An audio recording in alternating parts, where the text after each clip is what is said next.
Bonjour à tous, nouveau market update. Donc, je résume qu'est-ce qui est arrivé aujourd'hui sur les marchés et qu'est-ce que je vais surveiller pour cette semaine. Alors, c'est un début de semaine assez tranquille au niveau des marchés. On n'avait pas grand-chose aujourd'hui concernant le fondamental. Donc, la plupart des actifs sont encore dans des ranges. Donc, on a les yields qui sont à peu près là où ce qu'on était la semaine dernière. On a le USD qui a un petit peu remonté, le pétrole qui a un petit peu rebaissé, mais globalement encore dans les mêmes niveaux. Et sinon, on a gold qui continue à monter et les indices qui corrigent encore un peu, mais rien de si gros que ça au niveau des mouvements. Ce que ça devient intéressant, c'est qu'il y a quand même pas mal de choses à surveiller cette semaine. Donc, premièrement, on va avoir le conflit US-Iran qui va continuer à driver le pétrole, qui lui va impacter l'inflation et les prochaines décisions des politiques monétaires. Donc, le pétrole pour l'instant est plutôt stable, mais si on commence à remonter au-dessus des 90, 95 et plus, eh bien, c'est là que ça va devenir vraiment un risque au niveau de l'inflation et qu'on va commencer à price in davantage de hausse de taux.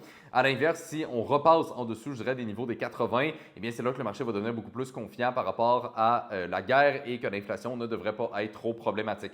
Ensuite de ça, deuxième point, c'est le Trésor américain. On a vu la semaine dernière une intervention sur les bonds long terme et si on a les yields qui continuent à monter, donc par exemple si le pétrole continue à monter aussi et que les yields suivent le mouvement, eh bien peut-être qu'on pourrait avoir d'autres actions à ce niveau-là, donc des tentatives essentiellement de soutenir le marché d'un point de vue liquidité sur les obligations long terme américaines. Donc un point quand même important à suivre aussi. Numéro 3, on a le PCE Price Index, donc des données de l'inflation mercredi qui vont sortir, donc quand même important à garder un œil là-dessus. Et en dernier point, on a le Jackson Hole Symposium, c'est-à-dire un événement où on a plusieurs banquiers centraux qui vont se rassembler et parler des politiques monétaires, de l'économie et ainsi de suite. Et on a un speech de Kevin Warsh vendredi. Et historiquement, ça a souvent été en fait une belle opportunité pour les banques centrales de, si on veut, laisser sous-entendre un peu qu'est-ce qu'ils vont faire au prochain meeting et la Fed particulièrement avait fait ça dans les dernières années. Bon, maintenant, on a Kevin Warsh et depuis le début de son mandat, il est assez évasif sur ses propos et il ne va pas faire vraiment de forward guidance.